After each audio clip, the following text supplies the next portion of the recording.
led to significant decreases in depression, anxiety, and stress for the college students. Copper is toxic to the virus, and this is most clearly demonstrated by the fact that coronaviruses cannot survive on copper surfaces for very long. Our own American food companies are selling safer, better ingredients in the same exact products overseas for other countries and not for us. That the foods that you reach for can influence your mental states? I think the answer is a definitive yes. I think anybody who wants to debate that answer, I'm looking forward to that debate because unlike maybe when we first met and there was a little bit of evidence, correlational evidence, which doesn't end up meaning a lot sometimes.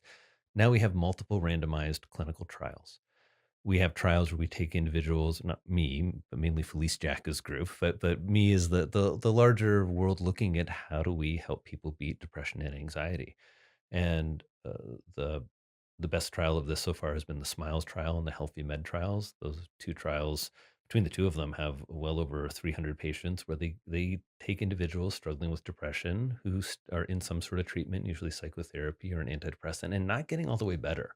So not reaching the criteria for what we call full remission. And that's what you want. That's like, I don't feel like I have depression anymore at all. And a lot of patients don't get there with just traditional therapy and meds. And what they found is adding on the Mediterranean diet improves, actually, in the SMILES trial, 33% of individuals went into full remission. If that was a medicine, it would be $1 billion medicine right away. And then a number of trials have followed that. The most recent, interestingly, came out last, two falls ago now, looked at college students. They just showed them a video, like depressed and anxious college students. It's like, hey, here's how to eat to help your mental health. Eat more of a Mediterranean style diet. Here's what that is. Here's more plants. Here's a way to make plants tasty. And they gave the students a little box, this box of like nut butter, nuts, olive oil, turmeric, cinnamon, and then called them a week later, like 5 minutes, like, hey, Max, like you watched the video, bro? Like you eating the nut butter is cool. Like you tried out the turmeric. And they called him a week later. And they found that over 6 months, just that intervention, talking a total of 23 minutes, led to significant decreases in depression, anxiety, and stress for the college students. So we're starting to have that kind of data. And then on top of that, we just have more knowledge about mechanistically how things like antidepressants work. Just a paper came out in Nature showing that really antidepressants are both powerful anti-inflammatories, but also induce brain-derived neurotrophic factor. People always think about them as related to serotonin. What doesn't make sense about that is your serotonin in your brain synapse, it goes up in like an hour. You don't get a clinical effect with an antidepressant for about 3 to 4 weeks usually. Very interesting. So there's something going on there, and what most definitively seems to be now is that you're decreasing inflammation and you're increasing neuroplasticity and brain growth. Hmm. It is one of the pathways by which those meds work. And what's exciting about that is that's the pathways by which food works. It's also the pathways probably by which exercise works. And so we now have this kind of arsenal of stuff that when we think about, all right, how do we influence mental health? Well, we can probably all agree having a brain that is not dealing with inflammatory factors, having a gut that's healthy, and having a brain that's in what I call in the book, I call it grow mode. And that just means that your brain is best positioned, if possible, when you encounter stressors. Because I'm a psychiatrist, and I'm sure everyone listening knows this. Like, life's full of stressors, and no matter how good you get at life, you still encounter lots of stressors. So the idea is that if the lens by which we kind of see those stressors and then biologically experience them is something that we have, not full control of, but some control, food kind of makes that lens or shapes that lens in some ways. So yes, that was a long-winded yes. I really appreciate that. I'm really glad that you brought up these two mechanisms by which it's now, um, we're starting to see are the potential mechanisms by which SSRIs work in a subset of patients to which they are prescribed to. Right? There's like the increase in BDNF, which you mentioned. Which can you just, for listeners that are not familiar with BDNF, what is that essentially? BDNF is the main, what's called neurotrophin. And a neurotrophin is a nerve growth factors. And so these are proteins that are coded for in our DNA. And when they get expressed, they create these molecules, these proteins. And BDNF does a variety of things. It induces the birth of new brain cells or promotes that in the hippocampus called neurogenesis.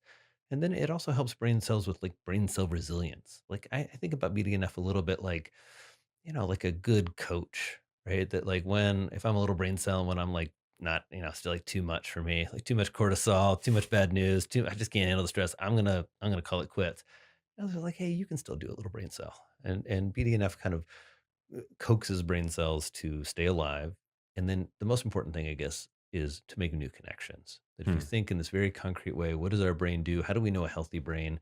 A healthy brain is really connected up. You're connected to yourself and your own intention and your focus in your work. You're connected to the people around you that matter in a meaningful way. And so I like this idea of thinking of the brain as our organ of connection, and that you can even see that on the biological level. BDNF increases brain connections. If you look at all of these kind of new wave of medications and molecules being looked at for antidepressant effect, ketamine, psilocybin, all of these, they all seem to function really by inducing rapid sprouting of neurons, and we generally understand that to be a BDNF regulated process. That's amazing. Exercise is one of the most well-established ways of upregulating BDNF, right? Yep. I like that one because we feel it. Like you get done with it, you get done with that workout, and not that that's immediate BDNF. We used to think like, oh, you don't feel it that fast. It's like, well, you feel ketamine that fast when it works as an antidepressant. It works within a few hours usually, and so it's kind of remarkable. Um, but yeah, I love the way that exercise, like food, can really be one of those things. When you see people get better and beat depression, not always, you can beat depression in other ways, but that's usually part of the package that people bring to the table. Yeah. Are there foods that you're aware of that can also lead to an increase in BDNF? So the way that we back into foods is looking at the nutrients that can increase or influence the BDNF gene. Hmm. And so I know of six nutrients with significant evidence that they influence BDNF, or there's a molecular pathway by which they do. And let me see if I can name all. There's zinc. There are the long chain omega 3 fats, but particularly DHA. Magnesium. There's actually a paper where they look at the mechanism of ketamine, and they also look at the mechanism of magnesium, and they're pretty close. There's a flavanol, or some of the flavanols, the polyphenols can induce, and there are a couple of different ones of those that seem to be able to help with BDNF. That's for, I'm gonna guess, oh, I think B12, and then I'm gonna guess iron is my last one, but I might not remember Max.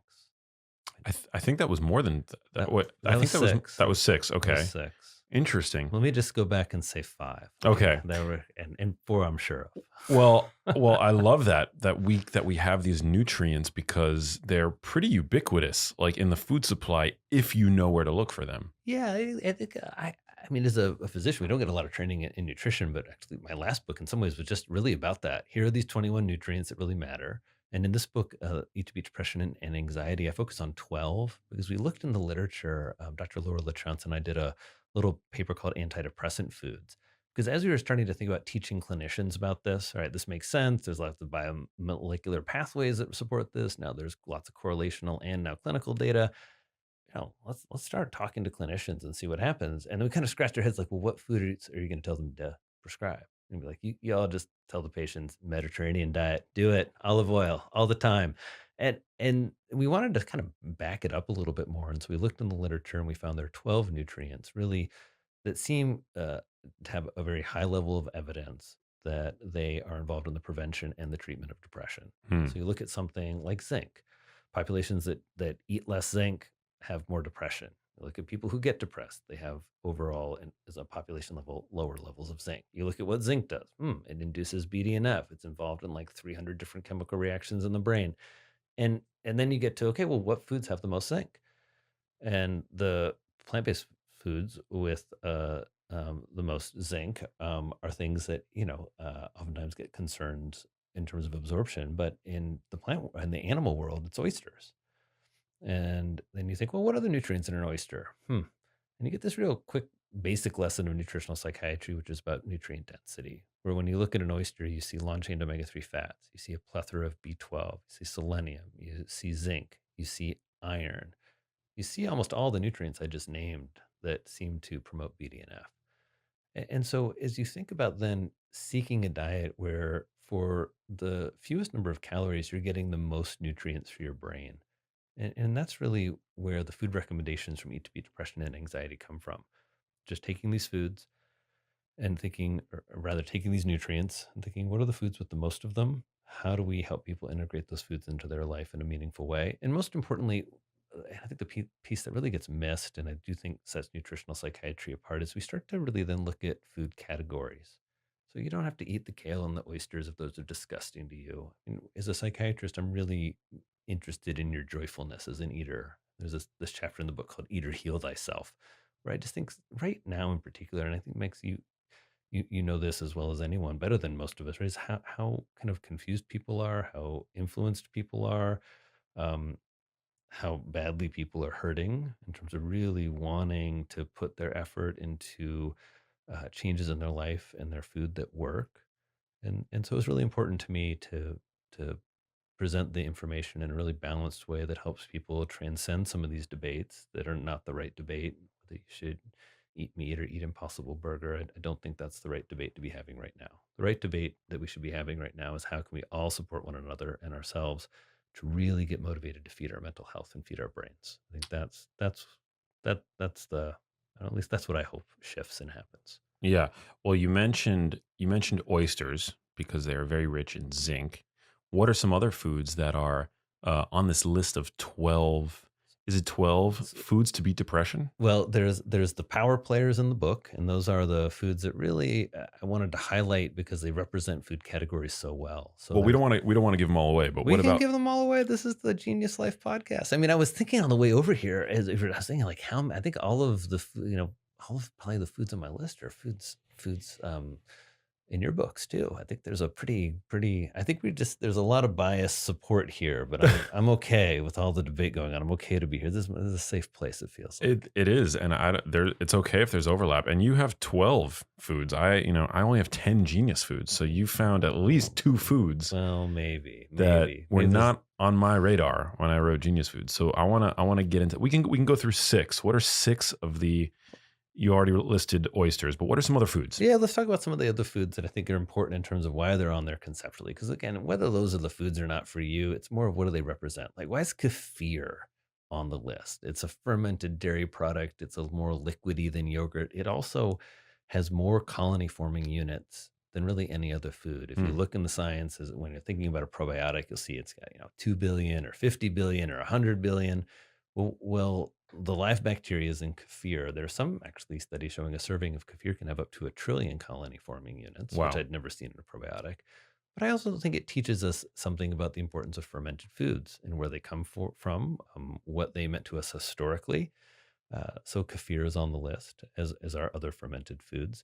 Cashews. Wait, before you go into cashews, kefir, there are a number of different types of kefir available to your average consumer. We have like coconut Oh wow, that's kefir. right. We have Yeah, dairy I know. kefir. Yeah. Is there a preference? What if you're trying to be dairy free? Then I don't think you should drink a dairy kefir. I think that's not going to be good for you. Fair. Is coconut kefir a good second place option? I think so in the sense that as you ferment really anything, whether it's kombucha, you're fermenting tea and sugar, whether it's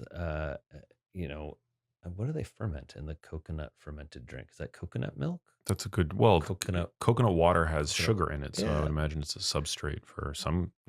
So I think Sure, that there's those some bacteria out there I be think happy those to are eat that. interesting replacements. I think that one of the nice things about kefir, and I guess why it's on the list, is I think it's an interesting way to be provocative about the dairy concerns that sometimes people have. Because as you ferment dairies, you tend to get rid of lactose, just like when you ferment glutinous materials, you tend to get rid of gluten. There's actually a study of a double gluten fermentation that removed all of the gluten. You could literally label it as gluten free. Wow. So fermentation's a powerful thing. Hmm. But yes, I think the short answer is if kefir is not your thing, find some fermented foods and experiment with them and see what can work for you. Um, cashews have just been a big part of our house since we started having kids. Because when you have kids, there's this whole like anxiety trip. When do you feed them nuts? And it's like a deep rabbit hole to get into on the internet. And so we started being really strange parents. We started like chewing up nuts and feeding them to our children, like little like kind of like birds, I guess. Is I don't know. Probably it's gonna horrify everyone, but yeah, that's what we did. And then cashews entered our life just because breast milk tends not to have as much iron. It's definitely by far the best food for babies, but cashews are a higher iron containing nut. So certainly not the only iron containing food we gave our kids, but one of them. Um, some of the other foods on there, red peppers, just looking, vitamin C was one of the nutrients made the list, and everyone goes to citrus. That's a fine choice, but I just like peppers and using them in food, and red peppers just have a plethora of vitamin C. Did Um, you know that red peppers, like all nightshades, have trace amounts of caffeine, not caffeine, nicotine in them? I have heard that, and yeah, I think that's uh that's one of those fascinating things you see in the plant world, this homology that exists, right? Where you get things like, melatonin in plants. Cherries, Yeah, right? actually a lot of different foods. Cherries have a little tiny bit. Hmm. Um, and they all actually have they all have like picograms. It's like little tiny amounts. But it's just it's fascinating that we think about how intertwined we are with these other organisms and how we share common molecules. It's I think really inspiring. I think it's also one of the reasons I end up being, I wouldn't say a Luddite. I just really trust traditional foods, is I just think, look, there's a lot been going on that you don't have any idea about, you and me, right? The microbiome, 10 years ago, we wouldn't even mention that word. We were like bugs in your gut, and those wouldn't be part of talking about depression and anxiety. And so I trust natural foods because I think that's where we came from. And that's what our brains have been made out of. And currently, there's a lot of reasons, a lot of things informing the mental health epidemic, but certainly one of them that looks real suspicious to me in the data has been the way that we've changed how we food nourish our brains. Yeah, I couldn't agree more. Um, that's a big rabbit hole to go down. But yeah, I mean the uber hyper industrialization of our food supply, our just chronic exposure to industrially produced toxicants, whether they're endocrine disruptors or heavy metals, you name it. But that's the subject for a different conversation. We were up to bell peppers. But let's talk about some other foods. Let's definitely talk about some seafoods. And that was the book ends with a 6 week plan, really, to try and do what we do in our clinic, which just help people jumpstart their motivation, transcend all of the strange voices we hear in our heads about and on the internet about food and what we should do, and really think about you and your life, where you are, what goals you have, and how you can evolve as an eater. And so seafood is a really important category. Hmm. It is where you find these long chain omega-3 fats. You also just find a lot of nutrient density when you look at salmon or anchovies or oysters or clams and mussels. And so anchovies and wild salmon were the two that I thought were most accessible to people, and really that you can find in very budget friendly ways. There's a Hmm. lot of course, concern about, are these foods accessible to people? That's one of my favorite recipes in the book is the salmon burgers. You ask if I'm a chef, and let me tell you, I feel like the best chef in the world when my children eat these wild salmon burgers because you can do them as little croquettes and they're delicious. You can do them with a variety of different, they're an almond flour or a coconut. I mean, you can really use a lot of different bases. In the book, we make them a couple different ways, a honey soy and a kind of dill salmon burger. But they're in there because of nutrient density, because of the omega-3 fats, and also just because seafood tends to, if you look at all these traditional diets that are really, really healthy for the brain, Japanese diet, a Norwegian diet, the Mediterranean diet, there's just more seafood in there than Americans tend to consume. Yeah, I couldn't agree more. I'm a huge fan of anchovies. I'm glad that you brought those up. They're sort Totally of underutilized, right? There's totally. like we just learned about them in America, like, ooh, like they're on pizza and they stink. And it's just like that's just so, I mean, first of all, that's not true, but It's not true. A lot of people say that about sardines. I don't find that I understand why people have this trepidation to try them. That they're a little slimy, but they don't stink to me. I get that. I was really sensitive to seafood. I didn't eat any seafood till I was maybe like 30. And so I do the way that like they do smell a little fishy to me. Do Even they? salmon sometimes is a little, for me, just a little, I just think I'm sensitive to fish. I like it all now, but I think it takes a little while to develop the palate. What do you what are some good ways you do anchovies in the house? Oh man, well I find that anchovies in a salad are just game changed. Like game changed. especially if you.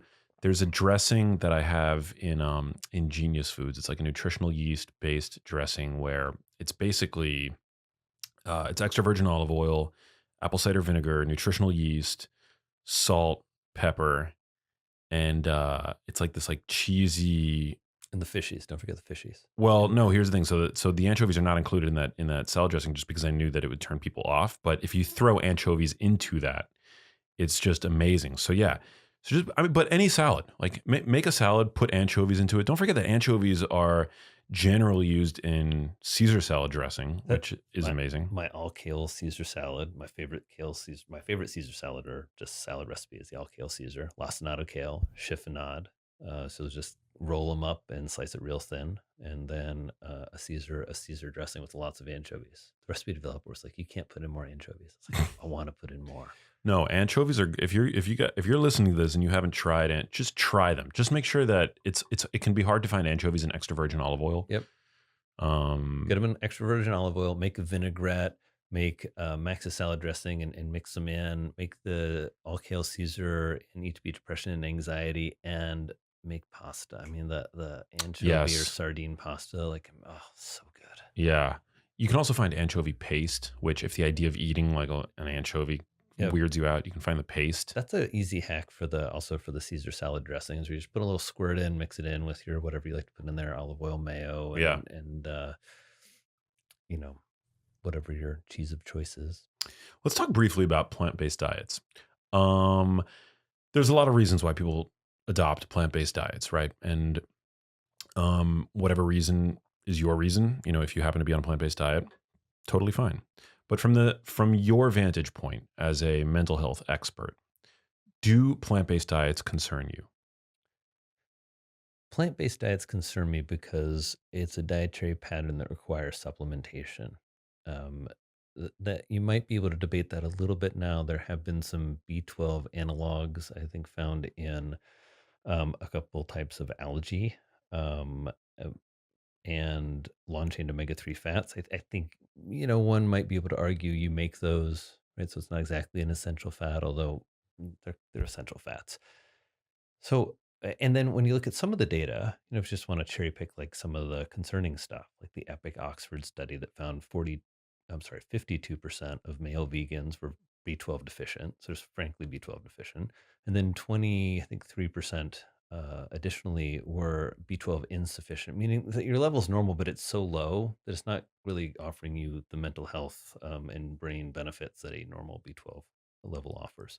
So you can certainly supplement, as every vegan listening knows. So I think that, but it just concerns me. It concerns me to kind of direct people towards a diet that you need a supplement for. It concerns me because of manure and because of animal husbandry. We don't have lots of animals on our farm, but we've been told the raccoon ate all of them, and a gray fox, like a big gray fox, that I'm pretty sure ate some of them. But we've been living with chickens for the past couple of years, and it's just a really it's just an interesting experience as human to have these animals that we hatch some chickens and they imprint it on us. So you like walk out the door and they like come to you, and then they give you food, and then they also like scratch around and fertilize your garden because they have this really wonderful high nitrogen poop, and you feel that you're part of this food cycle, part of the farm cycle. And so maybe that's just like nostalgia, I guess, but it seems to me there's something going on there. Does that mean that we should have massive factory farms and we should have everyone eating lots and lots of meat? I don't think so. But to me, it means that there's something very human about living in existence with animals, that includes eating them. At least for me, in the path I've chosen. Now, I was a vegetarian for 10 years, and I didn't feel that way. I was in a period of my life where meat grossed me out. The smell of meat grossed me out. Um, eh, eh, so I've obviously in my own way, I guess, evolved and shifted. And I think for anybody listening, that's just my request as a psychiatrist, is that you have a plan that makes sense to you. I mean, that's really the work, or our work in mental health is, it's not to indoctrinate people into me. I mean, you can really tell I approach nutrition, I hope like a psychiatrist, which our job is really to live in a world with a stance of neutrality and encouragement. that I'm not trying to make you eat like me. I'm hoping to give you some guidelines to help you eat like you. And so that's where I try to, I wouldn't say bypass the issue. I don't know. I've been doing this for 10 years. I'm tired of debating whether people should eat a hamburger or not because I think that's your decision. That's not my decision. And I think people can argue the data either way at this point. Um, I, I think some of the other concerns probably yeah. So the manure is a big concern. I went out to the biggest kale field in America back in my like kale hero days, and I think that's when Max intervened. He helped me. He's like pulled me aside. He's like, "Bro, you gotta expand beyond the kale." I was like, "Live beyond the kale, Max." Were you vegetarian at that point? No, I came out of the vegetarianism before I met you. Hmm. And it was interesting. It was also the low fat vegetarian, a lot of Snackwell cookies. I think that maybe I'm a little scarred by that of just, I've believed it, right? Don't eat cholesterol. And then you look at like, what's the data supporting dietary cholesterol being an evil component of the human diet? And it's not very impressive, dietary cholesterol. Cholesterol levels, for sure, important part of prevention in cardiology. But dietary cholesterol, I wasn't very, at least I just wasn't impressed by the amount of data that there was. And so those are some of the, but anyway, this big kale field, you're standing there and we drove by it and it's grown in the manure from the local dairy farms. And you're sitting there looking at that, you know, what that organic kale represents to the plant-based movement. And then you're looking at the reality of where it comes from, that it doesn't exist without the dairy industry.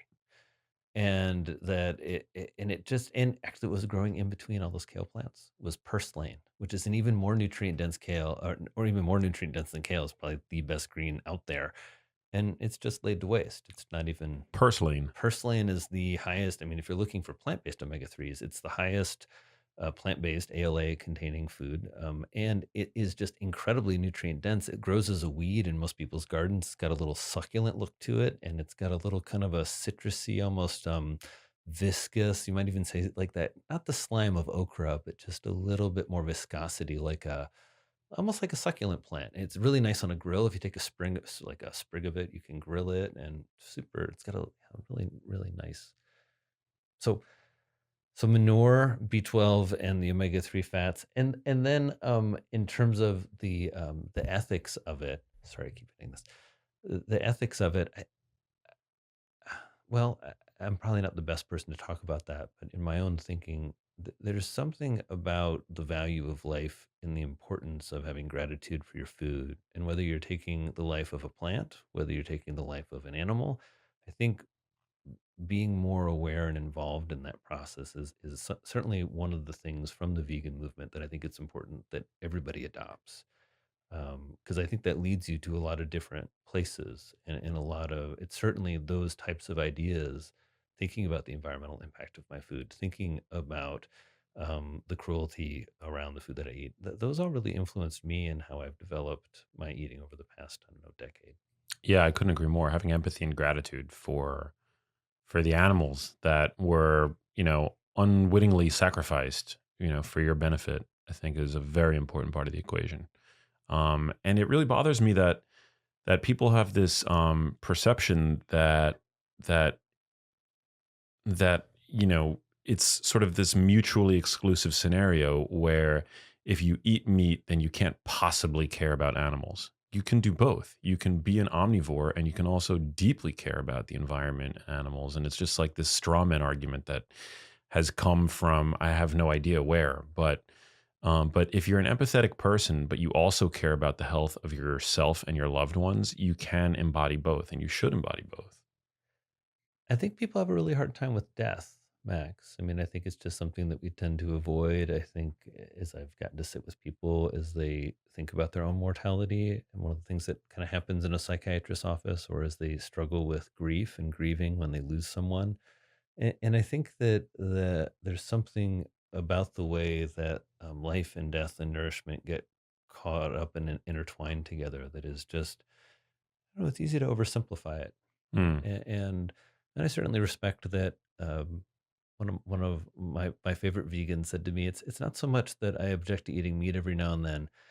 I just know I won't make the right choices, and I just don't want to be involved in that system." And I can really appreciate that. I wouldn't say I always make the my own kind of quote unquote right choices. It's also interesting during the pandemic for the first time, really. I kind of moved to a really pastured-centered type meat. We buy a quarter of a cow from our neighbor, and so we raise some of the hay that it's fed, and can watch them grow up. It's really, kind of idyllic and really, purely grass-fed animals. Um, and then I like doing that meat share because it also challenges me as a cook, where instead of just getting, in that rut that Americans in, right? Strip steaks, ribeyes, and burgers, and filet mignon.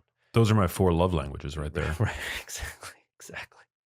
And I don't think that. I think you also. I mean, I think you love. I think you speak a little like beef shank. I think you probably speak a little You just had brisket for lunch. I I mean, did. don't say like you don't speak. Yeah, that's what.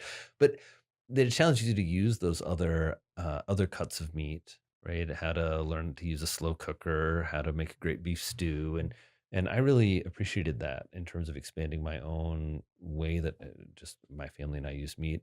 Also, I think it's just interesting around kids. I mean, certainly there's a big debate around veganism and vegetarianism in kids because kids don't really get to make a choice, and there's not good data.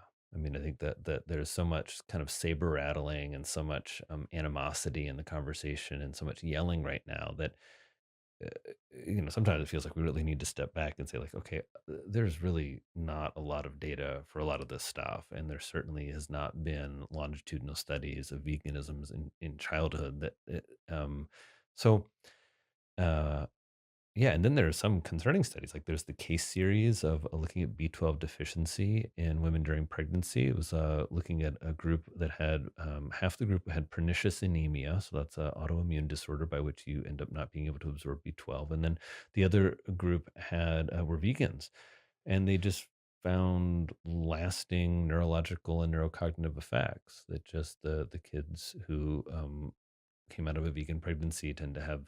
I'm gonna this maybe I just want to talk about the results of the study, but it sounds like I'm saying something worse than I am. But they tend to have smaller heads. There were some cognitive findings. I'm not going to remember the exact details, and I don't want to get them wrong on your podcast. But just the bottom line of that is concerning when you just think about thinking about a population really giving up foods that generally we have always eaten. I mean, there haven't been any purely vegan societies, and I think there's probably some reasoning behind that. I remember once someone was telling me they found one, and like then that meant something. And I was thinking, well, the majority haven't been, and also even if you found a like vegan society, like does that necessarily mean that it's healthy, right, or that it's good for cognitive benefits? And that's where I'm saying, like, I think there's a lot of debating right now, sometimes without a lot of data. And so I think what's most important as a physician and mental health professional that people should know is you should have your B12 level checked, whether you're a vegan, vegetarian or not, and your vitamin D level. And you should make sure that you have enough of those. You should think about things like the omega-3 fats in your diet. And if there are some things, for example, if you don't want to eat anything that has a face or eat anything with a mother, I don't know, what about a clam? A clam is the top nutritional source of vitamin B12 if you're a flexible vegan. I've met a lot of folks who are vegans and then they hear about mussels and clams, and they're foods that they've already either eaten or liked or part of their cultures. I once worked with a woman from Belgium, and she was a vegan, and then we're going through her food history, and I sort of mentioned mussels, clams, and oysters. So I'm a vegan except for those. And I was like, well, that's that's what you need. As you know, our friend Mark Hyman with the vegan diet. I mean, there's a lot of that makes perfect sense in terms of let's just go over the stuff that we all agree on. Olive oil good, plants good, seafood good. So Yeah, I mean, God, there's so much there, and I love everything that you've just said. I've said publicly, and I stand by this fully, that I would have no problem loving somebody, being in a relationship with somebody who is plant based or mostly plant based, but I would not procreate with somebody who was not willing to, at least during the carriage of the pregnancy, consume meat and animal products. I was surprised in your food and supplement guide. You're normally a person who is singing the praises of liver from the rooftops. Yeah, But you're actually in your guide. You're like, maybe we should like hold off on our liver consumption.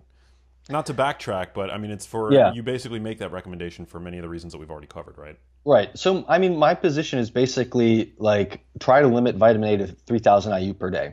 It's absolutely plenty for the next 3, 4, 5, 6 months, unless you have a condition that you're treating with higher doses. And the thing is, like, I actually am not eating zero liver. So I'm actually eating a fairly significant amount of ground beef that has liver mixed into it. But my total liver consumption is probably like half a serving a week right now. I'm not adding liver capsules on top of the liver that I am getting in my food. And I'm not eating a ton of eggs and butter. And when I eat more eggs and butter, I eat a little bit less liver, and it all kind of balances out. So what I'm saying is, don't, like, if your normal practice for vitamin A is to eat 4 eggs a day, 3 tablespoons of grass-fed butter, lots of red, orange, yellow, green, colorful vegetables, lots of organ meats, and then on top of that, you're going to eat 2 servings of liver per week. I'm saying cut back. And so, either eat freely of eggs and butter, which have smaller amounts of the animal form of vitamin A, or eat 1 serving of liver a week, or mix and match at a lower level, but be conservative about it now rather than liberal. Yeah. Okay. So we've talked about the ACE2 receptor. And just to make sure that it's crystal clear, don't go overboard with the vitamins A and D for that purpose, because that may create this upregulation of these receptors, which may allow the virus easier entry into the cell. Then in the guide, you start talking about, and for those listening, I highly recommend picking up the guide because it goes into even greater detail. But of course, Chris is such an excellent communicator. He makes it really easy for all you guys. It's just really well laid out. But then you talk about once the virus is in the cell, minerals like zinc can basically help prevent it from replicating. Can we talk a little bit about zinc and then also copper? Yeah. So zinc and copper are doing 2 different things. Zinc inside the cell will inhibit 2 of the key enzymes involved in viral replication. Now, these enzymes require significantly more zinc to be inhibited than any of the essential zinc proteins that we need for health require to be active. The amount of zinc that's in the cell is enough to inhibit those enzymes, but if you're at a zinc status where you could possibly have an otherwise beneficial effect by eating more zinc, you're probably not going to have enough zinc to inhibit those enzymes.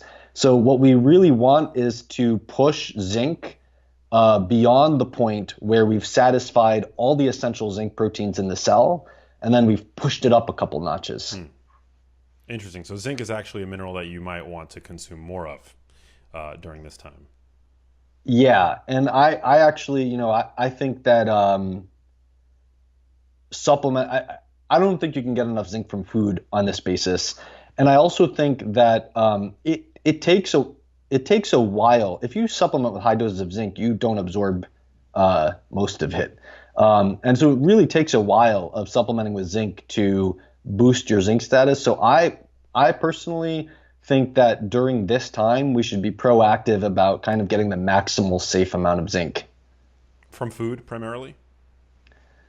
I think you have to use supplements to push it higher. Now, I think you can use food-based supplements. So, for example, you can use oyster capsules at high capsule numbers. But I think I don't think you can get zinc high enough to reliably inhibit viral replication without supplements in general. Got it. And you offer like doses and like the types of the specific types of zinc in the guide. But I mean, just for like a 30,000 foot recommendation, like what kinds of supplements should people be thinking about picking up?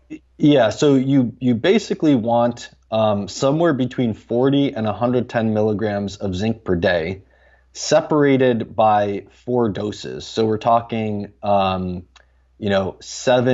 to max 30 milligrams per zinc dose. And you want them separated ideally across like 3 or 4 different dosings per day because you absorb so much more zinc when it's spread out. And ideally you want them on an empty stomach, but if that makes you nauseated, you can take it with some food, but you don't want to take it near sources of phytate, which include whole grains, nuts, seeds, and legumes. So either on an empty stomach or with a phytate-free meal. And I think any form of zinc is fine as long as it's not picolinate or oxide. I know picolinate is very controversial, but that's what I believe. And I think it would probably be a good idea to get a portion of it, some 20 or 30 milligrams as a lozenge to increase the amount of zinc that reaches the nose and throat, because I believe that the nose and throat are probably the gateway to COVID-19 infection. Which is actually a very, so this is one of the things I revised when I came out with version 2 of the guide. My initial impressions when this first came out were that we really wanted to target the lung. But the research that has been coming out over the last few weeks really indicates to me that the nose and throat are really ground zero for infection. And so zinc lozenges, particularly zinc acetate lozenges, the ones made by Life Extension, enhanced zinc acetate lozenges are the best. Those are the best way to increase the amount of zinc that's directly reaching the nose and throat tissue. And so what I do is I take one of those zinc lozenges a day on a just prophylactic basis. And then if I have a potential exposure to the virus, which could be deliberate if I'm going to the grocery store, or which could be accidental if I, used gloves the wrong way, took them off the wrong way, or accidentally stuck my fingers in my nose when I know I shouldn't, or something like that. We all do it. Then I take the zinc after the, So if if you go to the grocery store, you you're doing that. So I take one before and I take one when I get home. If it's accidental, I just take one after, just as a means of keeping the concentration in ground zero of infection pretty high. When supplementing with zinc, copper becomes particularly important. And copper, not just because you're supplementing with zinc, but copper also plays another role in terms of the potential utility for the prevention of contraction of the virus, correct? Yeah. Yeah. So, so what copper, there's two things to consider about copper. What copper does directly to the virus is different from zinc. So copper does not seem to be very good at inhibiting viral replication like zinc does, but copper is toxic to the virus. And this is most clearly demonstrated by the fact that coronaviruses cannot survive on copper surfaces for very long. So on most surfaces, coronaviruses will survive for 5 to 9 days. On a copper surface, they survive for 5 to 30 minutes. Crazy. So copper is very toxic to the virus. But the thing is, you're not going to get that effect from taking a copper pill, because it's a direct. It's sort of like hydrogen peroxide. You're not going to drink hydrogen peroxide assuming that hydrogen peroxide is going to increase the levels in the lung and protect your lungs from infection. You're going to put hydrogen peroxide on something topically. Copper is basically identical to that. So I do have I have a copper-based nasal spray, Sterimar Stop and Protect Cold and Sinusitis. I don't know if you can get it now. So when I put this into the guide, there were 500 available on Amazon, and then I published the guide, and a couple hours later they were sold out. But they do seem to replenish their stock at least once a month. So anyway, I think that's the best product because it is designed to protect the mucous membranes of the nose, and I would be a little bit worried about spraying a high concentration ionic copper supplement directly into the nose. I think it might damage the sensitive tissues in the nose. So if you have the Sterimar Stop and Protect spray, I think spraying into the nose is good. Otherwise, like an ionic copper spray, you could spray it into your mouth. It tastes metallic and gross, but it's probably a little bit protective. But that's a thing where it's like it would really only be expected to be protective right around viral exposure. Yeah, so if you've got virus hanging out in your nasal passages and you spray copper directly onto the virus, then you're saying theoretically it could kill the virus once it's there before it has the chance to invade. Well, exactly. It's going to be toxic to the viruses that are like climbing out of one cell and into the next, and then they hit the copper and they're like, right. So that's that's one thing with copper. The other thing with copper is what you brought up, which is zinc can cause a copper deficiency, and you really want at least 1 milligram of copper for every 15 milligrams of zinc that you get. And And so if you're supplementing with 150 milligrams of zinc, you want 10 milligrams of copper. That's actually the upper limit. So the upper limit for copper. So I do recommend trying to keep that ratio balanced in terms of you can get the copper from food or supplements. Yeah. While we're talking about the supplementation of these minerals, is there any risk? Because it's like if you take too much selenium, you don't want to do that. You could obviously take too much iron, Yeah. or is there anything that people should be kind of cautious of when supplementing with zinc or copper? Yeah, well, with zinc, the main concern is inducing a copper deficiency, but there is some evidence that it can decrease iron absorption. And so if you are vulnerable to anemia, it's possible that it could decrease your iron status if you're not co-supplementing iron with it. And then, of course, at doses that are higher than I'm recommending, zinc can make you pretty sick. But at doses that are under, in fact, like 300 milligrams of zinc can basically stop your lymphocytes from being able to proliferate, which is terrible for the COVID-19 prospects.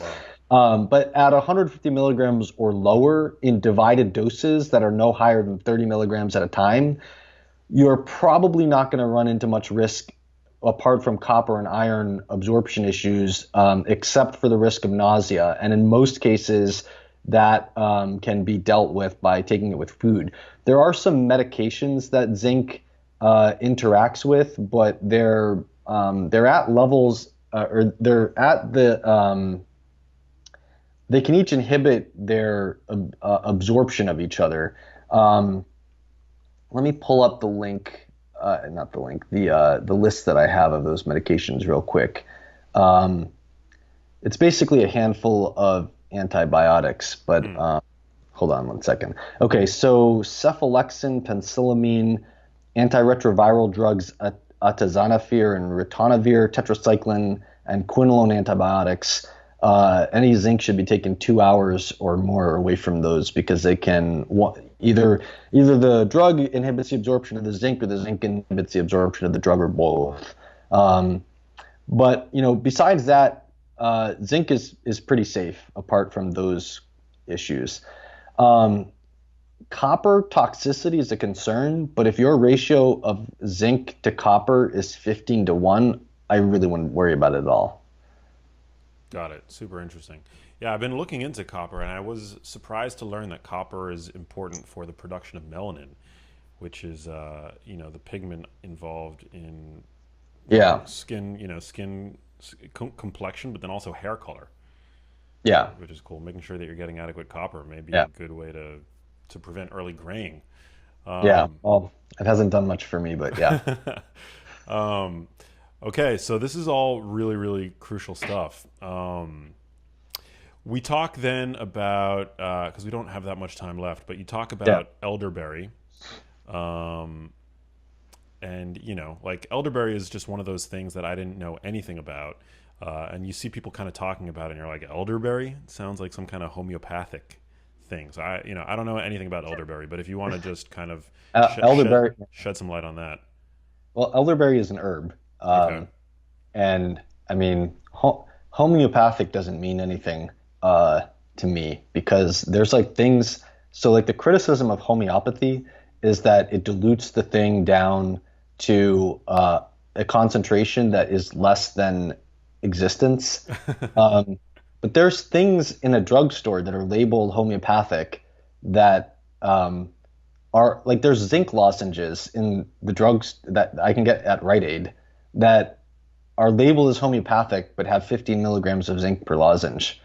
And so homeopathic to me is like if you are against homeopathy, you use the term to denigrate people who are in favor of homeopathy for being stupid. And if you are in favor of homeopathy, it's because you don't like conventional medicine and you'll buy anything that's homeopathic. And so I think these people are just betting that if they label it as homeopathic, more of the type of people who are looking for alternative medicine will buy it. Sure. So, I mean, to me, it's just sort of like, I don't know. So according to the main criticism why homeopathy can't work and is stupid, as long as there's some presence of elderberry in the thing, there's enough elderberry for it not to be homeopathic. So anyway, what we know about elderberry is it's an herb, and it's been shown to have antiviral effects in human trials for cold and flu. So about 700 to 1,000 milligrams per day of elderberry extract, which is roughly the amount of elderberry extract that would be derived from 25 grams of fresh berries. And believe me, it's like a nightmare to try to navigate through the different ways that different companies label the different products in terms of how they're standardized and what's in them. Oh yeah. But I mean, this from the research, in the studies, if it's a good study, generally they try to quantify like how concentrated is the extract. So 700 to 1,000 milligrams of elderberry extract, the amount derived from about 25 grams of fresh berries, has shown to be antiviral in both cold and flu. As I said before, I wouldn't generalize from cold and flu. However, elderberry is very strongly antiviral towards human coronavirus NL63 in vitro. This is one of the only 3 viruses that enter the cell through ACE2. So SARS-CoV-2, SARS-CoV, and human coronavirus NL63. And one of the mechanisms that it's antiviral is that it directly blocks the interaction between the virus and ACE2. So that's a highly specific thing that presumably should generalize across those 3 coronaviruses. It also has activity against other coronaviruses by destroying the lipid envelope, and all coronaviruses are lipid envelope, so presumably that mechanism also generalizes to this coronavirus. So between the fact that it's strongly antiviral towards similar coronaviruses in vitro, and that it has a pretty strong track record of being antiviral in humans in clinical trials when it's been tested, then I think elderberry is a pretty strong candidate for an herbal supplement to take. On top of that, a number of people have asked me whether elderberry could be harmful in initiating a cytokine storm because there's a study showing that it increases cytokines when it's put on human monocytes. So I did a comprehensive review of all the literature I could find on this, and we can note a few things. Number one, in humans, there's only one randomized controlled trial of elderberry in humans, and it found that 1,000 milligrams of elderberry taken every day over the course of 12 weeks had no effect on the major cytokines that are increased in COVID-19. It actually decreased TNF alpha a little bit, although it wasn't statistically significant. 2 relevant animal studies basically show that when you give elderberry to a healthy animal, it doesn't really do much to inflammation at all. But if you give the animal obesity or diabetes or something that raises inflammation, elderberry acts anti-inflammatory. And then in the cell studies, so in COVID-19, we are primarily concerned with inflammation being initiated by macrophages in the lung. And in macrophages, elderberry is consistently anti-inflammatory. Also in COVID-19, worst cases have higher neutrophil counts. Elderberry inhibits neutrophil activity. And all of the studies showing that elderberry increases cytokines is in monocytes. And monocytes are not a cell that's directly implicated in the cytokine storm of COVID-19. So I think the balance very strongly favors the idea that elderberry, if it does anything at all to the risk of a cytokine storm, it would probably have an anti-inflammatory effect. But more to the point, it would probably be antiviral, and viral replication, viral infection, and high viral load is the major thing that's driving the cytokine storm.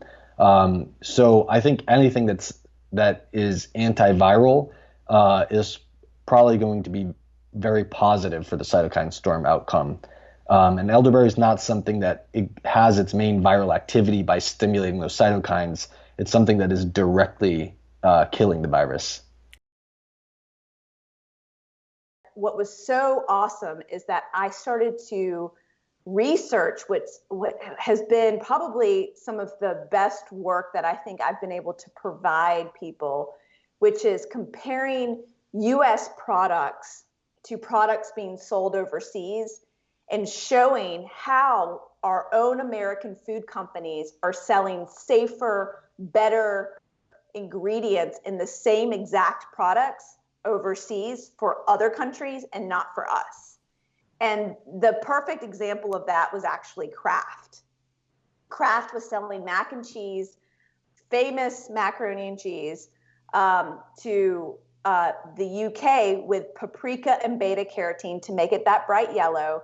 And here in the United States, they were using yellow 5 and yellow 6 at the time. Wow. And so, go ahead. Well, I know, it's not just because they have to label that in the U.S. and they don't like it's, you know, we're certain that it's not they don't put that in the UK version of it.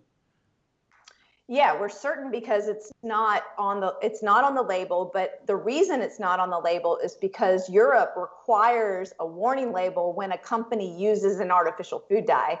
It says may cause adverse effects on activity and attention in children. Wow. Because of studies, it's a huge study called the Southampton study that they did in the UK. They found this relation between the use of artificial food dyes and hyperactivity in children. And so they said, you know what, we're going to warn parents because we want parents to know that there's this issue if their kids eat these additives. And these food companies said, okay, well, that's fine. If you want us to use this warning label, we won't. We'll just take out the bad ingredients and we'll put natural ingredients in so we don't have to warn anyone in the UK. But they continued to use the harmful chemicals here in the United States. And I wanted to point out that not only is this hypocritical, but completely unethical when a company knows that they can make their product safer and they don't for every single citizen.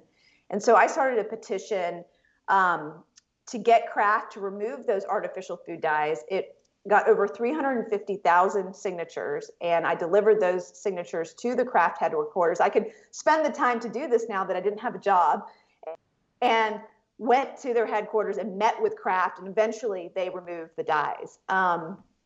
It was a long saga, but that is what happened. And it just goes to show you, like, when you point out these disparities and you take the time to show the public like what these food companies are getting away with, people respond not only with petition signatures, but I mean, people met me in Northfield, Illinois, where Kraft's headquarters are, and came out and petitioned outside of their headquarters to the point where they led call campaigns to get, like, call the Kraft headquarters, hey, let food babe in. Wow. And the news cameras were there, and it was so nuts. And I remember I went on their local Fox channel that morning too, and I was like, I brought all the petition signatures with me, and it was awesome because the newscaster like looks in the camera and says, Kraft, you better let Vani in today. I mean, it was so fun. It was fun, and it was impactful, and we did an amazing thing for the world because we educated Americans for the first time in history, I feel like, in a big way, with a product that they could recognize and see, and they probably have in their own pantries, about artificial food dyes. So when someone went and saw the package of Cheetos they were eating, or Doritos they were eating, or some other type of fruit roll-up or whatever, they'd look at it and say, hey, that's the yellow 5, yellow 6 that I learned about in Kraft that's, affecting my child. And that is something I need to avoid. And that was the whole point of the campaign, which is, and the point of every single campaign I've waged on many multi-billion-dollar food corporations has been to educate the public about ingredients so that they pay attention to ingredients. And now, 9 years later, we have such an amazing awareness. I feel like it's just growing and growing and growing every single day with people like you, Max, who constantly educate people about ingredients and nutrition and how to eat. That we have this community of people that it's just growing, and we're paying attention to what we're eating more than ever. I mean, we still have a lot of work to do, but this is how kind of that revolution started. Yeah, I love it. In fact, that post of yours, or I guess it's a series of posts where you call out the differences in ingredients, on this side of the pond compared to the other. I think I shared that recently on my Instagram. I loved it. And I grew up eating that Kraft mac and cheese. Like, that was one of my favorite things to eat. And thankfully my mom had the fortitude and the foresight to not allow me to eat it as often as I would have liked when I was growing up. But I think I first became aware of your work. You went up against Subway, did you not? Yeah. Yeah, you like made global headlines for calling out one of the ingredients that they use in their bread making that apparently or allegedly is like also used in the making of yoga mats. Am I correct? Yeah, it is. It's called azodicarbonamide, and it was a chemical they were using here in the United States, but not in other countries. It's a chemical that creates like evenly dispersed air bubbles in products. So like if you actually look at a rubber mat or a yoga mat or even your shoe rubber Yeah, and you turn it over and you kind of see those little air bubbles inside the yoga mat, or in your rubber shoe, it looks like it's the bread. same thing it does in bread. It's the Yeah, same thing it does in bread. So they wanted the Subway bread to be like uniform every single time it's baked, because when you bake fresh bread, every time you cut it open and they have all these different air pockets, it looks totally random. It's beautiful, but it's not identical. it's not But with uniform. fast food, Yeah, yeah, with I spent fast time food they want to. I spent time with a baker recently, and he said basically the same thing, that like the highest quality bread that you'll find, there's no uniformity. You've got these huge air bubbles, and that's a testament to, I don't know, the skill of the baker. So it's just funny that Subway would want their bread actually to look more like a yoga mat. Exactly, and it's a cheaper way to create that look and feel, to use that chemical. And that chemical, unfortunately, if you use it in Singapore, you get fined $450,000. You get put in jail. It's banned all over the globe. I mean, even China won't use it, and it's something that causes asthma in people that use it. It's a carcinogen when it's heated, according to different scientific studies. And so this is a very alarming chemical. And, I had been researching and investigating Subway for almost a year before I started a petition to remove this chemical. And I was contacting them, I was emailing them, I was sending them my blog posts. I even filmed a video of me eating a yoga mat to make a point. I mean, I did everything to try to get their attention, and they just would not pay attention to me. And so then one day I was watching the news, and Michelle Obama went on the news, and it was during the Obama presidency. And she said, hey, I'm going to endorse Subway as safe for kids, and they're going to be part of the, Let's Move program and all of this. And I was like, no, she doesn't even know the truth about Subway. She thinks she's still eating fresh. She's eating yoga mat. And so I just got so upset because I admired what she had done with, the organic garden at the White House and so many other things. And I was like, she doesn't even know. We have to educate people about this. I have got to start a petition. So I started a petition, and it went so viral that Subway responded within 24 hours or something. It was very quick. It was either 24 or 48 hours. And they said, hey, we're going to remove it. Someone actually within Subway forwarded me the CEO's message to the rest of the corporation before it even got out to the media that they were going to remove it, and was able to send that out to the media, and they reported on it. It was fantastic. It was great. But the best thing that ever happened as a result of that campaign is Subway went on to remove every artificial ingredient that they had. And then they also decided to go antibiotic free, which was a part of another campaign that I was part of.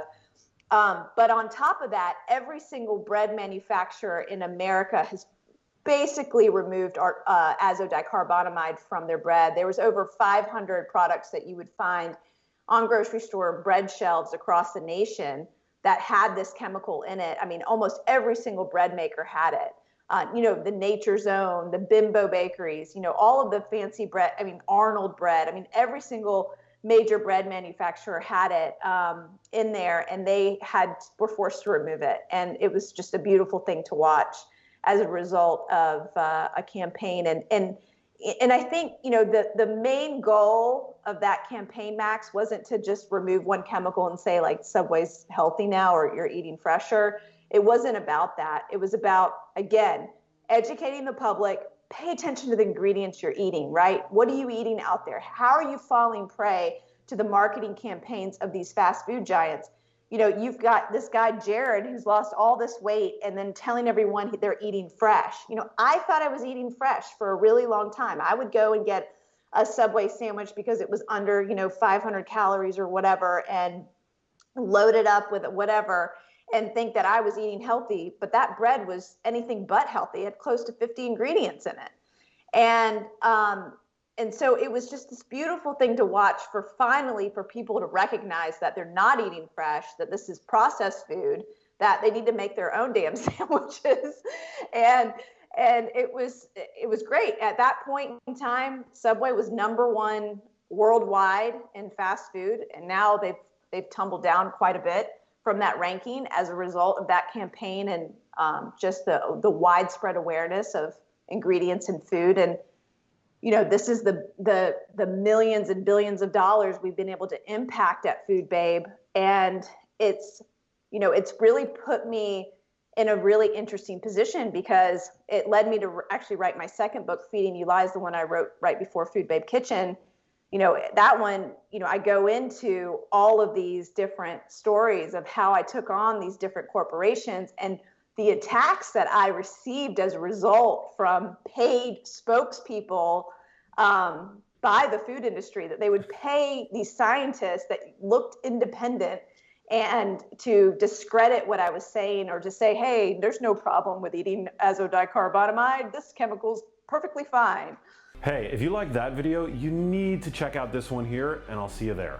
Breast cancer, colon cancer, brain tumors, lung cancer, pancreatic cancer. In fact, every single cancer, including blood cancers, are angiogenesis or blood vessel dependent. These blood vessels feed the cancer. And so now we've actually found ways to actually starve the cancer by cutting off the blood supply. Another disease with extra blood vessels is arthritis.